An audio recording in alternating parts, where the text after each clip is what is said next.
Bonjour à tous, Céline Guéné.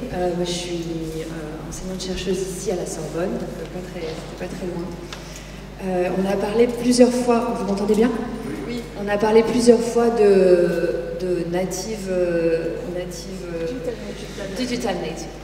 Et moi, j'ai des étudiants qui arrivent ici à la Sorbonne en master, qui se destinent à des métiers dans le monde de l'entreprise, puisque c'est gestion, commerce international, administration des entreprises en M1, M2, et même parfois c'est des doubles M2, et qui pourtant donc passent leur journée sur les ordinateurs et ne maîtrisent absolument pas les outils numériques. Et vraiment, non seulement ils ne les maîtrisent pas, mais en plus de ça, ils en ont peur. C'est-à-dire qu'il y a des cours de numérique, mais qui, pour eux, c'est difficile, c'est dur. Il y a des formations en ligne gratuites qui sont de qualité, qui ne regardent pas du tout.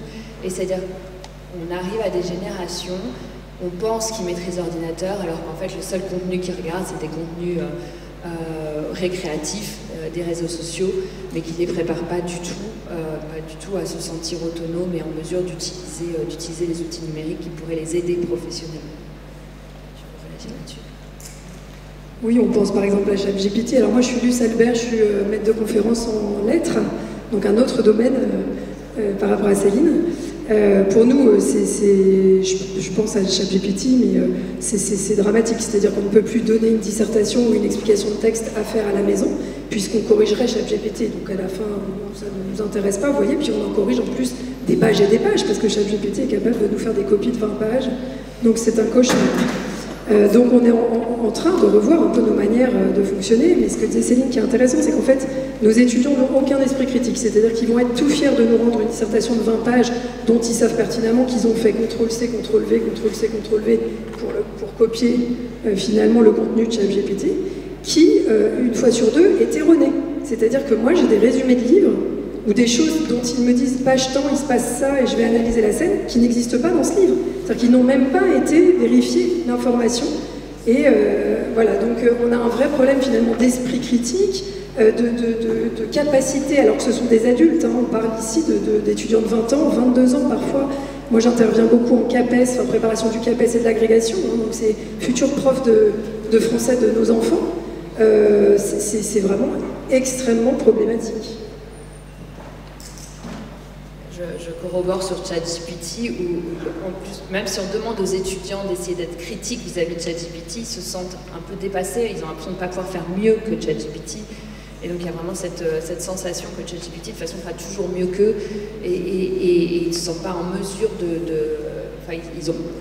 c'est trop bien, ils lisent, c'est trop bien, et il faut vraiment beaucoup les encourager pour leur dire attendez, relisez avec un peu un esprit beaucoup plus critique pour pouvoir voir ce que vous serez vous capable de remettre en question, de remettre en cause, de challenger et de vous rendre compte par vous-même que c'est possible de faire mieux. Au-delà des outils numériques, on avait l'aspect autodiscipline, la difficulté de s'autodiscipliner. Je pense qu'on la connaît tous, c'est difficile pour nous-mêmes aussi, nous en tant qu'adultes. Dans cet amphi, l'amphi qui est juste à côté, on a fait venir, alors les étudiants ont demandé de faire venir des professionnels pour les aider dans leur cadre de leur trouver leur premier stage, première alternance. Donc on fait venir à leur demande la responsable recrutement Vuitton, on fait venir quelqu'un responsable en innovation. Ils viennent un samedi matin, donc ils se déplacent massivement un samedi matin pour venir écouter ces intervenants dont ils ont besoin et dont ils ont demandé l'intervention. Vraiment les débats sont intéressants, nos speakers sont intéressants et pourtant moi, je suis au fond de l'amphi et ils ont tous leur ordinateur ouvert et ils sont sur les réseaux sociaux, il y en a même qui regardent des vidéos en même temps et d'autres qui font leurs achats en ligne, qui regardent des vêtements, des machines, je ne sais pas trop ce qu'ils regardent. Donc ils se sont fait l'effort, ils ont demandé à avoir des intervenants, ils ont les intervenants qui veulent, ils ont fait l'effort de venir et ils n'arrivent pas à se concentrer. Donc je pense que mesurer la difficulté de s'autodiscipliner est vraiment, c'est quelque chose de très difficile. Alors il y a plusieurs mesures, il y a celle d'interdire l'ordinateur portable, d'interdire les téléphones. Alors dans les matières qui sont... ça va vous donner une autre approche, dans les matières qui sont évaluées par les étudiants, on a parfois des très mauvais retours. C'est-à-dire, moi, j'ai la responsable administrative du master qui me dit « Ah bah celui-là, il faut vraiment qu'on le garde pas dans nos intervenants parce qu'il interdit l'ordinateur. On est quand même plus au 19e, 20e siècle, hein, c'est pas possible. » Et d'ailleurs, les étudiants donnent des très mauvaises évaluations à cause de ça. Alors, sûrement qu'il y a autre chose hein, sur l'accompagnement pédagogique, mais c'est pas toujours évident de trouver une bonne solution. Alors nous, en lettres, on a la chance de ne pas être évalués par nos étudiants. J'espère que ça va durer. Et donc, il se trouve que moi, je suis assez radicale. C'est-à-dire que j'ai interdit depuis maintenant 4 ou 5 ans les ordinateurs dans mes cours. Et je leur demande aussi d'amener les livres physiquement, vous voyez. Et donc, au début, ils me disaient « Oh bah madame, quand même, Montaigne, 3 volumes, c'est quand même lourd. » Sauf qu'aujourd'hui, je vois la fierté avec laquelle ils se promènent dans le couloir à Montaigne, sous-entendu à tout le monde, vous avez vu, nous on étudie ça, on lit ça. Donc je trouve que là, le côté physique, et dont parlait Miguel aussi, de mettre dans le corps, de tenir ces livres, de voir le poids qu'ils pèsent, etc. Je trouve ça très important. Supprimer les ordinateurs, pour moi, ça a été un peu le tollé chez mes collègues, qui m'ont dit « tu peux pas », et légalement, et les syndicats vont tomber dessus et tout. J'ai dit « j'en ai rien à secouer, ils viendront, on verra ». Aujourd'hui, ça fait 5 ans, personne n'est venu, et dans mes cours, on parle. J'ai retrouvé des étudiants qui parlent. Et ça, c'était incroyable. Moi, je n'en pouvais plus d'étudiants passifs et de raconter, voilà, mon cours et d'avoir aucun retour. Aujourd'hui, ils parlent tellement, d'ailleurs, que je suis obligée parfois de leur dire « Bon, écoutez-moi aussi, quand même, j'ai des choses à vous dire. » Hein, ça, je trouve ça très important. Il y a autre chose dont je voudrais parler, on en parlait tout à l'heure, c'est que je trouve que quand on utilise des supports numériques, qu'eux sont devant leur ordinateur, on ne se regarde plus. Et alors moi, je suis spécialiste d'éloquence. Je forme des chefs d'entreprise, je forme voilà, d'autres gens que mes propres étudiants, mais aussi mes propres étudiants. Et je suis quand même frappée, depuis que j'ai interdit les ordinateurs en cours, de voir à quel point on se regarde. Et je sais que mes étudiants adorent ça. Je sais qu'ils adorent que je les regarde et que du regard, je les encourage à me parler, que j'attende patiemment, que l'idée arrive, que le lien se fasse, que je n'attende pas, que je ne suis pas dans l'instantanéité de la réponse. Vous voyez, je leur laisse le temps tranquillement de répondre.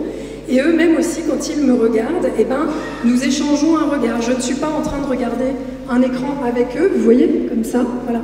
On se regarde mutuellement. Et ça, je trouve que c'est absolument fondamental pour leur donner aussi cette confiance en eux qu'ils ont complètement perdue avec ChatGPT et autres, hein, parce que, effectivement, ChatGPT fera toujours une phrase plus belle. Enfin, c'est ce qu'ils croient. Parce que moi, j'ai fait quelques analyses de texte avec eux quand même, hein, pour leur dire, voilà, j'ai mis le sujet sur ChatGPT, je vous montre ce que ça donne. C'est effrayant, c'est pompeux, et voilà, en plus d'être faux, et que quand je dis à ChatGPT, c'est faux, hein, ce que tu racontes, tu peux me reformuler, tu peux me donner un autre résumé, et ChatGPT me dit, ah pardon, voilà un autre résumé, et puis c'est encore faux, enfin, effrayant, voilà. Donc cette histoire du regard, je trouve ça très important. Je voudrais aussi aborder un dernier point, peut-être qui est la triche, parce que peut-être que pour les tout petits et les un peu plus jeunes, c'est moins dramatique, mais il faut quand même savoir que sur les bancs de l'université aujourd'hui, c'est un fléau. Nous avons maintenant des étudiants qui arrivent pour les examens avec des bonnets, des voiles aussi évidemment, mais des capuches. Et pendant longtemps, je me suis dit, mais qu'est-ce qu'ils ont? Ils ont froid. C'est vrai que souvent dans les amphis, il fait froid. Et puis à force de me promener, j'ai compris qu'en fait, ils avaient les AirPods dans les oreilles. Donc maintenant, on va les déshabiller, je crois, à l'entrée. En tout cas, moi, je le fais. Alors là aussi, si vous voulez, je suis un peu un cas particulier dans ma fac. Mais je soulève les bonnets. Non, je leur demande de soulever leurs bonnets, de montrer leurs oreilles, etc. Évidemment, les téléphones portables sur les genoux de la couleur du pantalon, il faut les sortir, sinon ça se voit tout de suite. La montre connectée, enfin ça n'en finit plus, vous voyez. Et quand j'ai demandé le brouilleur à mon doyen, en lui disant moi j'en ai ras-le-bol, c'est plus possible, il m'a dit non, ce n'est pas légal. Alors le brouilleur d'onde, j'enseignais un temps aux États-Unis, c'est complètement, enfin ils n'ont pas réussi à faire autrement, c'est vraiment dans toutes les facs il y a des brouilleurs d'onde. Et pendant le temps du cours de l'amphithéâtre, pendant le temps des examens, on met le brouilleur d'onde en route parce que sinon personne n'écoute, personne ne suit.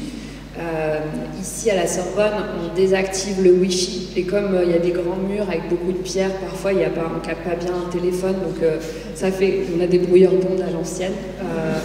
Donc ça peut fonctionner, mais effectivement c'est compliqué ce sujet. Ça ajoute, il y a la responsabilisation des étudiants et je réagis sur ton regard. la responsabilité des enseignants. Moi, j'enseigne la finance et la création d'entreprises. Alors, normalement, un professeur de finance, ça doit avoir un PowerPoint avec des graphiques, et puis des tableaux, et puis des formules. Et donc, j'ai tous les PowerPoint, j'ai tous les supports numériques, mais comme on a la chance parfois, de temps en temps, ça ne marche pas. La connectique ne marche pas, l'écran ne marche pas. Donc je me retrouve régulièrement à devoir faire mon cours avec le tableau et la craie. Et en fait, c'est impressionnant, c'est que mon cours ralentit, puisque je n'ai pas les slides, je ne peux pas changer. Mon cours ralentit, il faut que j'écrive. Je leur laisse beaucoup plus de temps pour comprendre. Eux posent plus de questions. Et mon ressenti et les retours que j'ai des étudiants, c'est que souvent c'est plus qualitatif.